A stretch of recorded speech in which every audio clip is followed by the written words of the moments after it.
Bismillahir Rahmanir Rahim. Walhamdulillahi Rabbil Alameen. Wassalatu wassalamu ala Rasulillahi wa ala alihi wa sahbihi ajma'in wa ba'd. So today, inshallah, we're going to start chapter 3. So chapter 3 is on actions which will assist you during your memorization. So this is not like the habits. I mean, the habits are something that you're going to be doing daily. But these actions are going to be actions that they might be done daily, or they might be done for a certain period of time, just to assist you and to get you going. And it depends. I mean, obviously, and some of these things will be maybe things that you'll be doing for the rest of your life, even long after you memorize the Qur'an.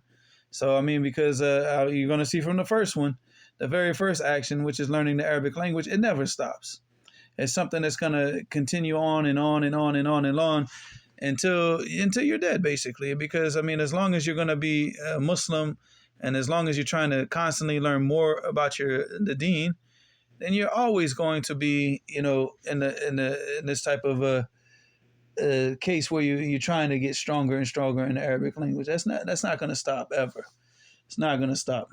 And other things too, like reading tafsir and stuff like that. So these things that they might go on for a period of time, then they stop, then you got to go back to them and do them again. So, but the habits are something that you're going to do every day. So inshallah, let's get started. So at chapter 3, actions which will assist you during your memorization. And I said the purpose of this chapter is to detail actions one can do outside of the actual memorization plan to make memorizing the Quran much easier. The actions here involve reading, writing, and listening. Like any new science one wishes to master, a person must completely engross himself in that science. Being that our focus here is memorizing the Quran, these extra actions will aid in that engrossing of ourselves in this matter. And because obviously if you're trying to memorize the Quran, but you're also trying to memorize Bulugh al-Maram, and you're also trying to memorize a Tahawiyya, and you're also trying to how much can you get done? So I mean, so these actions are centered on, again, focusing on like let's get the Quran memorized, understood, and let's start practicing it. So that's what these actions are about, inshallah. So action number 1, obviously these are a little bit longer, little sub chapters, so probably not going to finish this all in one class, but so we're going to see how this works out, inshallah. So I said action 1, learn the Arabic language. I would hope this would be a given. I mean, yeah, of course, because we're Muslims. And being that we're Muslims, it's an obligation upon us, as we're going to see in this chapter, inshallah. One should learn the Arabic language because it is an obligation upon every Muslim to know enough Arabic to understand the commands and prohibitions in the Quran and the Sunnah. There is no excuse for a person to be careless with the language. And subhanAllah, it's sad because this is one of the most neglected aspects of the deen. It's because I don't know who. Maybe it's the imams and the masjids. I don't know who's responsible for this, of making the people feel like you don't need Arabic as a Muslim, that you can practice your deen perfectly easily in English. And I don't know who lied to the people. I mean, again, if a person has no abilities, like no resources available to them to learn the Arabic language, obviously you got to do what you got to do. But I mean, there's a certain amount of Arabic that is 100% obligatory. You have to read Surah Al-Fatiha. You have to understand what you're reciting. You can't just read a surah from the Quran and you don't understand it in the salat. And this is an obligation 17 times a day to read this surah, but you don't understand it. So how is that? How does that work? What type of ajr do you expect to get out of your salat when you're just saying things in the salat that you don't even understand? Or you just like, oh, I know the translation. That's not understanding it. Having something translated is not understanding it. So you have to know at least enough Arabic to be able to understand these things that you're saying in the salat on a regular basis. When you're making dua, when you're making the adhkar, and inside in the salat, when you go into ruku' and when you go into sujood, when you're in the jalsa bayna sajdatain, the sitting between the two sajdas, what are you saying? Do you even understand what you're saying? Are you just saying things, but you don't know what you're. So this level of Arabic is an obligation, is fard ayn ala kulli Muslim. So I don't know who basically gave the impression that this is something. Well, if you want to do it, you can do it. No, I mean, trying to, studying books of Nahu, studying books of Sarf, this is not an obligation, but it's an obligation of every Muslim to have enough Arabic language so that they can understand what they're saying in the Salah. They can read through the Qur'an and the Sunnah, and they can get what they need to understand, like, okay, this is a command and this is a prohibition. This is an obligation. And you're a Muslim. And how can you be a Muslim and you don't even know, you can't even read you don't even understand the book of Allah. But, and you're going to go through your whole life as a Muslim with all the resources available. And you don't even understand, Surah Al-Fatiha. You can translate, maybe you memorize the translation, but you don't understand it. So it's like, that's horrible. It's horrible. And whoever has duped the people to think that this is acceptable, subhanallah. So I said one should learn I would hope this would be given. One should learn the Arabic language because it is an obligation upon every Muslim to know enough Arabic to understand the commands and prohibitions in the Qur'an and the Sunnah. There is no excuse for a person to be careless with the language. No excuse, especially with all the resources available to you today. You got, YouTube, you got all these, so many different, you got programs and apps on your phone that you can download where you can learn a word a day or learn something.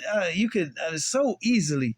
But the thing is the people are careless. They don't care. They don't care. Like, Arabic is not even on their list of priorities on a day-to-day basis. The Arabic is not even in the realm of anything that they're focusing on. But hey, I'm a good practicing Muslim, but you don't even understand Surah Al-Fatiha. Again, that's crazy. That's crazy. So then I said Imam Shafi'i mentioned the following in regards to the ruling on learning the Arabic language in his book Al-Risala. His book Al-Risala is one of the original books of Usul al-Fiqh. And in fact, Al-Amriti, he mentioned this, in his beginning, his muqaddimah of his nadhm of Al-Waraqat. So in his مقدمة he said قال الفقير الشرف الأمريطي ذو العجز وتقصير وتفريط الحمد لله الذي قد أظهر علم الأصول للوراء وأشهر على لسان شافعي وحون فهو الذي له ابتداء دون وتابعته الناس حتى صار كتبا صغار الحجم أو كبارا. So here you see in this in Nadhm of Al-Amriti rahimahullah, this is the Nadhm of Al-Waraqat, which is the beginning book in Usul al-Fiqh. He said, "Qal al-faqir." He said, "Oh, the poor, and this is a sign of, like, just basically to show humility. Al-faqir, not just in faqir. He's saying, like, faqir as far as because this is our that, and نحن بذواتنا نحن فقراء إلى الله. We're in need of Allah subhanahu wa ta'ala. We're always in an impoverished state, and we can't provide for ourselves, and we can only have for ourselves what Allah subhanahu wa ta'ala has provided for us. So we're in complete 100% reliance on Allah subhanahu wa ta'ala all the time." And he said, Asharaful Amriti, and that's his name, Dhul Ajazi wa Taqsiri wa Tafriti. He said, the one who possesses Al-Ajiz, which is, Al-Ajiz, it means like to be incapable, like to have like unable to do something. He just, again, this is showing humbleness, He's saying that, I'm the Sharaf al-Amriti, Dhul Ajiz, like the possessor of, of inability, wa taqsir, and he's constantly not, how can you say this? Like, he's falling short, he's never, not perfecting everything. He's always falling short whenever he does his actions. And he said, well, tafriqi. Well, tafriq that means that you're not doing enough, like you're doing less than what you're supposed to be doing. And it's similar to taqsir, but tafriq, it means that you're kind of like just being lackadaisical with it. So he said, Alhamdulillah alladhi qad adhara. He said, all praise is due to Allah who has adhara, who has brought out to us, who has shown us, ilm al-usul, like this knowledge of al-usul, lil wara wa ashhara, and to all of mankind, wa ashhara, and he's made it, popular and known amongst the people. Whereas like when it first started, it wasn't known, but then it started to spread until the science became known amongst all the people. And he said, well, ashhara, and also he said, well, ashhara ala lisan al-Shafi'i, on the tongue of Imam al-Shafi'i, wa hawwana, like he made it easy. Like he took the science and he broke it down to the people and made it easy for the people to understand and to practice it. and to put it into practice amongst the people of knowledge. He said, فَهُوَ الَّذِي لَهُ ابْتِدَاءً دَوَّنَ. And he's the one who, فَهُوَ الَّذِي لَهُ ابْتِدَاء.